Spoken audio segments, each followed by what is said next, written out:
Meus irmãos e minhas irmãs, graça e paz. O estudo que nós vamos iniciar no dia de hoje é sobre o fruto do Espírito. E nós vamos encontrar na palavra do Senhor o texto base que está no livro de Gálatas, no capítulo 5, a partir do versículo 16. Diz assim a palavra do Senhor: Digo, porém, andai no Espírito e jamais satisfareis a concupiscência da carne. Porque a carne milita contra o Espírito, e o Espírito contra a carne, porque são opostas entre si, para que não façais o que porventura seja do vosso querer. Mas, se sois guiados pelo Espírito, não estáis sob a lei. Ora, as obras da carne são conhecidas, e são prostituição, impureza, lascívia, idolatria, feitiçarias, inimizades, porfias, ciúmes, iras, discórdias, dissensões, facções, invejas, bebedices, glutonarias e coisas semelhantes a estas, a respeito dos quais eu vos declaro, como já outrora vos preveni, que não herdarão o reino de Deus o que tais coisas praticam. Mas o fruto do Espírito é amor, alegria, paz, longanimidade, benignidade, bondade, fidelidade, mansidão, domínio próprio. Contra essas coisas não há lei. E os que são de Cristo Jesus crucificaram a carne com as suas paixões e concupiscências. Se vivemos no Espírito, andemos também no Espírito. Amém? Nós vamos fazer uma oração. Senhor Deus, nós estamos diante da Tua Palavra. E a Tua Palavra é a verdade, Senhor. Nós te pedimos em nome do Senhor Jesus, alarga o nosso entendimento, para que nós possamos compreender aquilo que a palavra tem a nos ensinar, Senhor, nesta hora. Te peço também, Senhor, dá-nos sensibilidade espiritual, para que possamos ser sensíveis à voz do Teu Espírito, e que a Tua palavra, Senhor, ela possa ser acompanhada em nós através da fé, para que possamos, ó Deus, não sermos ouvintes, mas sim praticantes das verdades evangélicas. Nós te pedimos, ó Deus, abençoa-nos, pois nós oramos em nome do Senhor Jesus. Amém. Irmãos, ao longo da minha trajetória no Evangelho, com o passar dos anos, eu comecei a perceber, observando a igreja, de um modo geral, que uma grande parcela dos nossos irmãos e irmãs, eles são vidas que foram salvas, foram alcançadas através da palavra do Senhor, mas, infelizmente, não foram libertas. E por não serem libertas, caminham com muita dificuldade. É uma caminhada com muito peso, caminhada difícil, no qual a gente percebeu, infelizmente, que alguns, ou talvez um bom grupo, acabaram não conseguindo prosseguir e sucumbiram no caminho. E por que disto? Eu quero fazer uma pergunta inicial. Você se sente liberto, sem o peso deste mundo? Você consegue viver uma vida acima dos problemas, das circunstâncias que aprisionam o homem, que nos trazem as dúvidas, as tristezas, os medos? Queridos, nós estamos vivendo em uma sociedade doente. A nossa sociedade está doente, ela está adoecida. E o maior problema dela não é o físico, não é o problema físico, mas sim a doença da alma, lá no mais profundo. Olha que situação difícil, Muitos de nós fomos libertos, nosso espírito ele foi ligado a Deus novamente através da nossa conversão, só que o nosso ser, a nossa alma, os nossos sentimentos, muitos de nós não alcançou ainda uma libertação completa. Então, quando nós vamos observar o fruto do Espírito através da leitura, através da busca, nós passamos a perceber que começa a abrir uma janela muito grande, que começa a nos trazer ao conhecimento os valores essenciais de Cristo, aquilo que está na sua essência, aquilo que está ligado ao seu caráter, à sua vida. Eu vou dar um exemplo aqui do fruto do Espírito, representado em 9 atributos, como se fosse uma laranja ou uma tangerina. Imagina uma tangerina com 9 gomos. Cada um daqueles gomos representa um dos atributos da essência do caráter de Cristo. E na totalidade, fala o quê? De algo completo. Então, quando nós começamos a estudar sobre o fruto do Espírito, a nossa visão espiritual começa a se alargar, nós passamos a nos conhecer melhor, e esse confronto com a palavra nos leva a uma reflexão para que nós possamos tomar um posicionamento que se chama santificação, que é a separação daquilo que é vil, daquilo que é do mundo, que é do mal, para nós podermos acrescentar em nós os valores do Senhor, o caráter de Jesus. E, consequentemente, nossa vida vai sendo mudada gradativamente. Isso é um processo que vai se iniciar na nossa conversão, no primeiro passo, e gradativamente, à medida da nossa submissão aos valores evangélicos, nós colocarmos em prática os valores, a palavra, Deus vai moldando o nosso caráter como dele. E assim nós vamos gradativamente nos assemelhando mais ao Senhor. E essa é a proposta de valor de Deus, nos fazer que nós venhamos a ser um dia a imagem e a semelhança dele. Eu vou dar um exemplo de uma situação muito triste que aconteceu em uma igreja inglesa.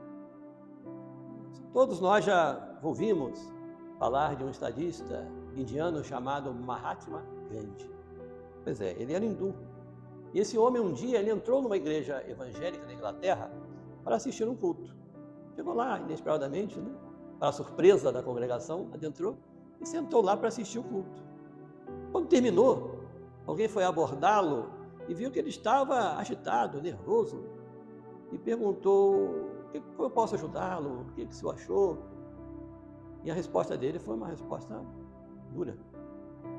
Ele disse assim: olha, o Cristo que vocês pregam, eu estou de acordo com ele e eu quero para a minha vida. Olha só. Mas o cristianismo que eu estou vendo aqui, não tenho interesse nenhum. Situação, irmãos. Aquela congregação, aquele grupo de irmãos, estavam sendo reprovados. João Calvino, que foi um teólogo, ele certa vez ele disse assim: devemos, como servos de Deus, nos submeter à escola das Santas Escrituras e tirar dali tudo que for necessário.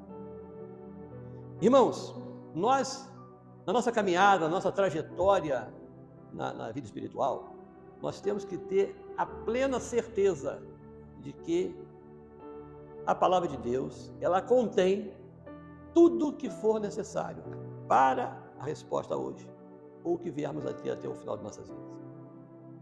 E aqui Calvino ele traz essa palavra maravilhosa. Ele diz aqui que nós devemos nos submeter à palavra. Hoje nós vemos muitas vidas querendo que a palavra atenda os seus interesses. Hoje há uma movimentação no mundo querendo, através da inteligência artificial, modificar a palavra, retirando os valores divinos e colocando os valores mundanos. Calvino aqui, ele é enfático e direto, ele diz: nós devemos, nos submeter, nos dobrar diante da verdade que é a palavra de Deus e deixar que ela ilumine o nosso entendimento para que seja gerado fé no nosso coração e nós possamos praticar a palavra. Então, à medida que nós vamos aprendendo sobre o fruto do Espírito, tendo o ponto inicial o amor, nós vamos começar a perceber como que é a essência de Jesus. Porque o fruto do Espírito, ele fala da natureza do nosso Senhor, da sua essência, de tudo que representa o seu ser. Quando nós fizemos a leitura há pouco aqui do fruto, antes do fruto do Espírito, foi relacionado aos frutos da carne, que é o oposto. E assim, pratica todo aquele que não tem o controle do Espírito Santo. Quem não tem o Espírito Santo vai produzir aqueles frutos e, consequentemente, não pode herdar a salvação. Então nós, que um dia professamos a nossa fé no Senhor, entregamos a nossa vida, entregar e não querer de volta, nós devemos entender que através do fruto nós vamos aprendendo como deve ser o nosso caráter, como deve ser a nossa experiência de vida. E à medida que nós formos caminhando, essas palavras, esses ensinos vão nos confrontar, eles vão de encontro à nossa percepção de mundo e da palavra de Deus. E o Espírito do Senhor que está em nós vai testificar com o nosso espírito a veracidade daquilo que vai ser trazido. E nós vamos entrar no confronto. O Senhor vai nos levar a um confronto para confrontar as obras da carne com as obras do Espírito. Aquilo que vai trazer a salvação e aquilo que vai trazer a condenação. Agostinho, conhecido como Santo Agostinho, que foi um teólogo e filósofo do primeiro século, ele disse assim: nossa vida fala mais alto do que as nossas palavras. Irmãos, 2 ensinos. O mundo moderno hoje não está muito preocupado com as coisas espirituais, muito pelo contrário. Nunca se viu uma sociedade tão distante de Deus como a sociedade no qual nós estamos inseridos nesse momento. Nunca se blasfemou tanto contra Deus, nunca se atacou tantos valores espirituais como a nossa sociedade está fazendo hoje. Hoje a grande maioria, endurecida pelo pecado e com seus sentimentos presos ao mal, elas rejeitam abertamente a palavra e os valores cristãos. Então, nesse momento, nesse contexto em que não está tendo abertura para uma pregação, para um convite, para levar uma vida à igreja, a um congresso, se nós seguirmos essas diretrizes dos nossos irmãos aqui, principalmente Agostinho, que a nossa vida pode falar mais do que as nossas palavras, através do nosso posicionamento, nós vamos influenciar as vidas. Porque, se querendo ou não, nós influenciamos e somos influenciados. Isso é fato. Então, aonde nós estivermos, primeiramente a nossa família é o ninho onde nós estamos com as pessoas que mais nos conhecem. Nas ruas, as pessoas conhecem uma parte de nós. Depende de um sorriso, um cumprimento, uma boa palavra, mas no dia a dia, no levantar, no transcorrer dos dias, no deitar, aquelas pessoas que convivem conosco nos conhecem profundamente. E é ali, na nossa família, no nosso lar, ali que nós temos que exercer primariamente a nossa visão e professar a nossa fé evangélica. Porque muitos de nós, infelizmente, estão sendo reprovados dentro da família. Tem irmãos e irmãs que, infelizmente, são vidas que trazem dificuldade para a conversão dos seus familiares. Por quê? Porque não tem o fruto do Espírito. Porque não foram libertas. É uma caminhada teórica, sem vida, sintética. Não tem o Espírito. Irmãos, o Espírito é que dá vida. E nós corremos o risco de sermos reprovados na nossa família, na sociedade e dentro da igreja, devido a nosso testemunho não estar de acordo com aquilo que temos aprendido e muitas vezes pregado. Irmãos, a verdadeira obra do Espírito Santo, ela é operada através do Espírito de Deus. Ele quem conduz o homem na verdade. Ele que convence o homem da verdade, da justiça e do juízo. Ele que conduz o homem no pecado, na justiça e no juízo. E através do Espírito Santo, ele vai nos conduzindo na palavra para o conhecimento da verdade. E essa operação espiritual se chama a obra do Espírito Santo. Ela é realizada através do Espírito Santo em nossas vidas. Ela não tem nenhuma classificação com denominações. Há um erro em algumas denominações que ensinam, que pregam que a obra do Espírito Santo é aquela determinada bandeira, aquele grupo ali. A obra do Espírito Santo, ela é representada por indivíduos, por vidas, eu e você. Ela é realizada em nós e através de nós. Então, o que a sociedade precisa hoje? A sociedade hoje, no qual nós estamos inseridos, ela está vivendo um caos. Todos os valores que nós tínhamos até a nossa geração, até a nossa, estão ruindo hoje. Os valores morais, os valores sociais, espirituais estão ruindo. Então, essa sociedade, ela precisa de respostas para os seus questionamentos. Ela precisa de luz. Ela precisa aprender aquilo que ela não tem. Quem vai trazer essas respostas? A igreja. E quem é a igreja? Eu e você. Através do fruto do Espírito, Deus molda o nosso caráter. E nós vamos aprendendo a viver uma experiência guiados pelo Espírito Santo. Não mais através do nosso conhecimento, simplesmente, nem dos nossos sentimentos, mas através da direção do Senhor. Então, essa sociedade que está vivendo esse caos, ela precisa conhecer a luz verdadeira. E como que ela vai conhecer a luz? Muitas vezes não vai ser através da pregação da palavra. Porque, como eu disse, ela não quer ouvir a palavra. Mas ela vai ser impactada pelos nossos valores, pelo nosso estilo de vida. Então, nós temos que pedir ao Senhor que Ele nos ajude a mudar o nosso caráter. Que nos ajude a nos moldar. É necessário, como João Batista disse, nós venhamos a diminuir para que Ele cresça. Então nós temos que nos submeter, irmãos. nos humilhar diante de Deus, entender que nós não temos nada de bom se do céu não vier. Tudo que é bom vem de Deus. Então a igreja do Senhor, a igreja fiel, é composta de vidas que entenderam essas verdades, de vidas que renunciaram ao pecado, confessaram todos os seus pecados, renunciaram a todos e procuram viver em santificação hoje. A igreja, de um modo geral, hoje, a igreja que se apresenta na mídia, nas redes sociais, em muitas pregações fora dos templos, a grande maioria, é claro que não são todas, sempre vai existir um remanescente fiel. Essa igreja está muito preocupada com o poder hoje, está muito preocupada, com os valores dessa vida, muito preocupada em ganhar as coisas do mundo, mas ela tem uma séria deficiência em caráter, e ela expõe as suas deficiências e traz escândalos.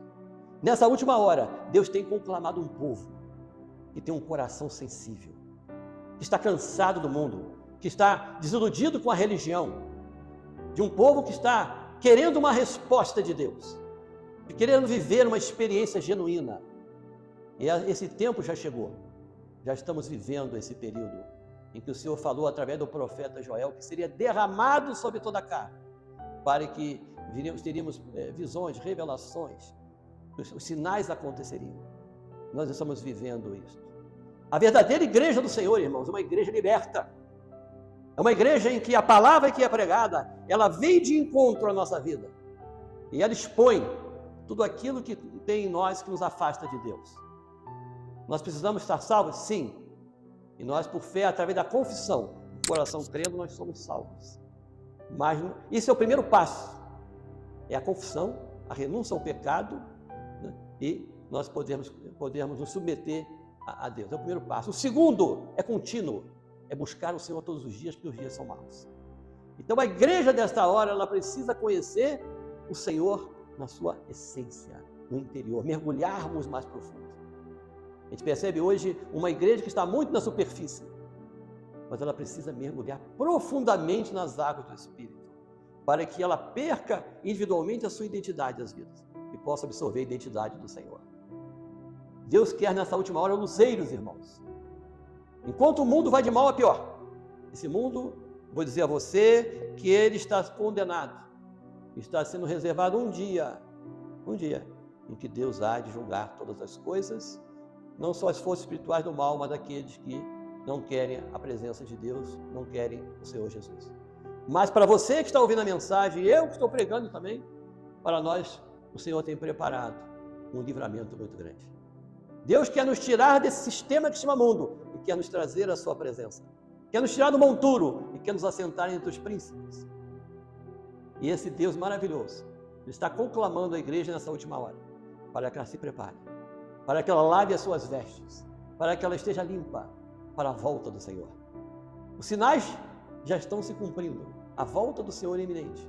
Por isso, meu irmão, minha irmã, você que ama o Senhor, você que entregou a sua vida a Jesus, você precisa conhecer Jesus na sua intimidade. Você precisa receber uma bênção completa. Eu não sei se essa resposta você vai poder dar. A pergunta que eu vou fazer: você é liberto realmente? É liberta? A nossa posição inicial é dizer: não, eu sou crente, graças a Deus, eu estou na igreja. Amém. Mas no seu interior ainda tem conflitos? Você ainda é dominado ainda por um mal, por um pecado, por uma tendência? Você sofre de tristeza, angústias? Como é que está a sua alma? Sua alma é sarada? Você consegue vencer os embates do mundo? Quando vem as situações se levantam, os problemas acontecem, como que você reage? Com o amor de Deus, com a paz de Deus, com a temperança, com o domínio próprio? Ou não? É nesse ponto que eu quero chegar. Então, se você prosseguir comigo nesse estudo, nós vamos estudar cada um dos atributos e você vai se surpreender. Porque cada um deles vai se tornar um desafio para nós, para fazermos como Calvino orientou, nos submetermos à vontade de Deus. E se assim nós fizermos, eu vou dizer uma coisa para você. Quando nós terminarmos o estudo, finalizarmos lá com o último, se você aprender, se você aplicar, você pode ter certeza que a sua natureza vai mudar. E você vai estar muito mais parecido com o Senhor. Que o Senhor possa continuar te abençoando e te aguardo no próximo vídeo. Amém.